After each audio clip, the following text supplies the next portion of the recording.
Hello folks, this is the third part of our little series about using data from the options market to predict market turning points.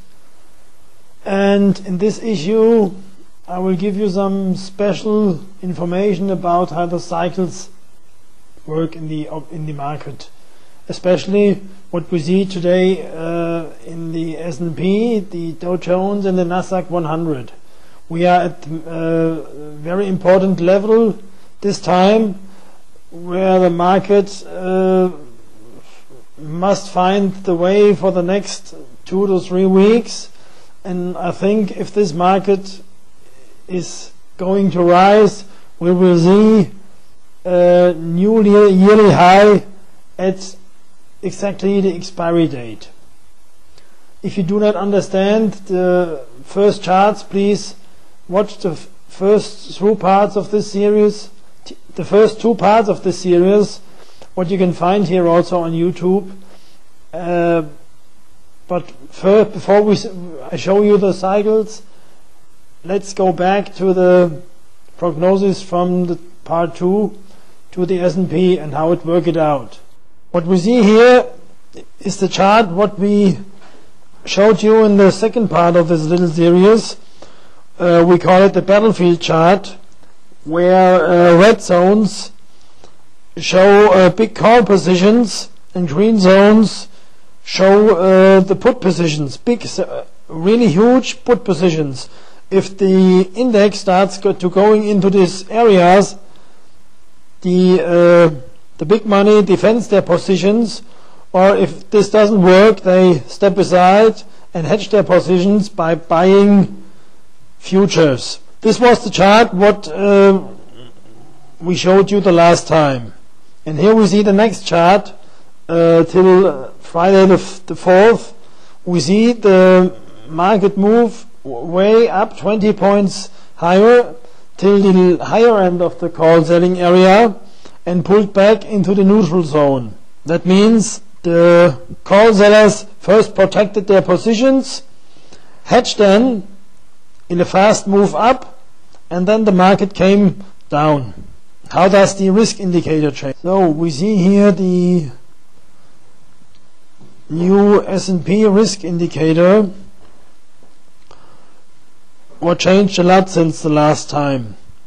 1370 is the Friday closing price of the S&P-Future.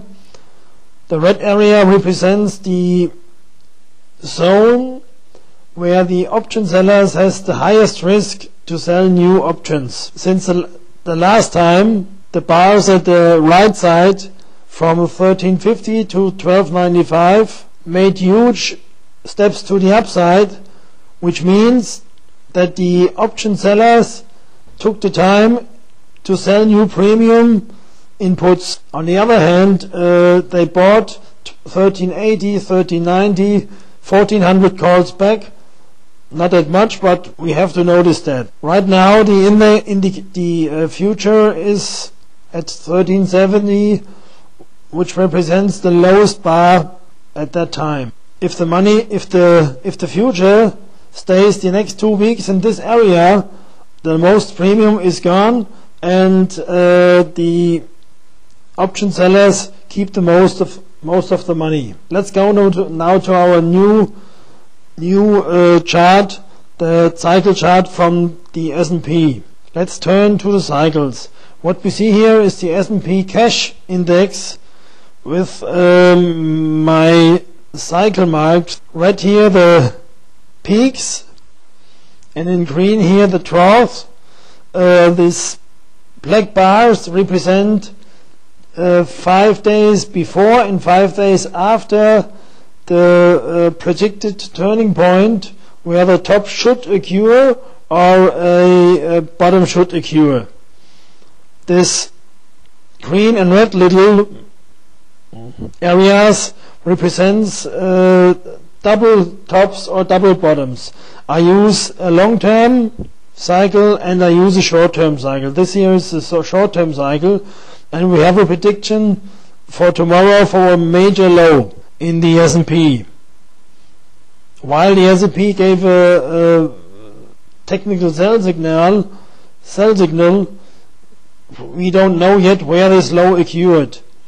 Is it 1360 or did we have it already at Friday? The Dow Jones show you a very different picture.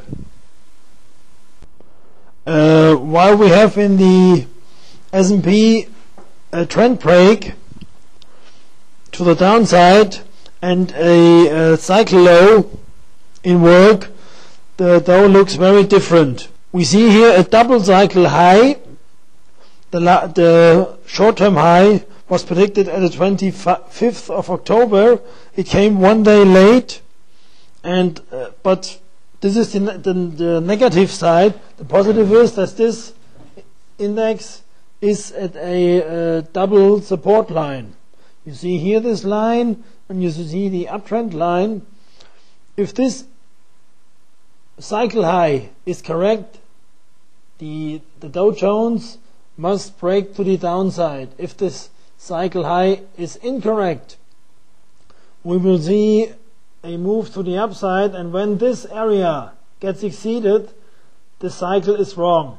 Then the market moves very, very fast to north. Let's go to the Nasdaq 100, and we see here this index has already a cycle low in work. At the 23rd of October, we had a bottom. The market moved to the upside and then turned back down. The trend is already broken. That means a technical sell signal is given. But interesting is, I have in the last 7 days with my cycle research, I found out when the cycle low was under, if the market goes lower than the last cycle low, then more than 2 days, then this cycle is wrong. The market will then move further down, maybe to 1640, 1630. We see the same here as the last top. This was a cycle high, and then the market doesn't do what he was supposed to do, and the move was very fast to the upside. Now we are at a critical point here. If this market falls lower than 1693 closing price, more than 2 days, then this cycle is wrong and we go further down.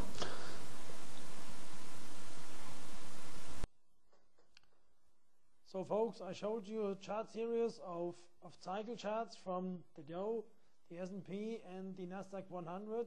I showed also how the option selling zone can be a very important resistance area for the S&P. And what is the conclusion of this all about? We are at a very critical point where the Dow Jones, in case he falls through the trend line, give a major sell signal, and the cycle top in the Dow Jones is correct. We are also in a critical point for a major cycle low in the S&P. The Nasdaq 100 has already a cycle low, so 2 cycles point to a bottom and 1 cycle point to a top. This market has to tell us what direction he will go in the next 2 or 3 days. This will be the trend for the next 2 or 3 weeks. It's very important. If this market rises in the next 2 or 3 days, we will see a major new yearly high in the S&P exactly at the expiration of the options date in 2 weeks at the 7th of November. So please be careful to go short. Thanks for watching us at YouTube, and wait for the next part of the series coming in the next 2 or 3 weeks. Bye bye.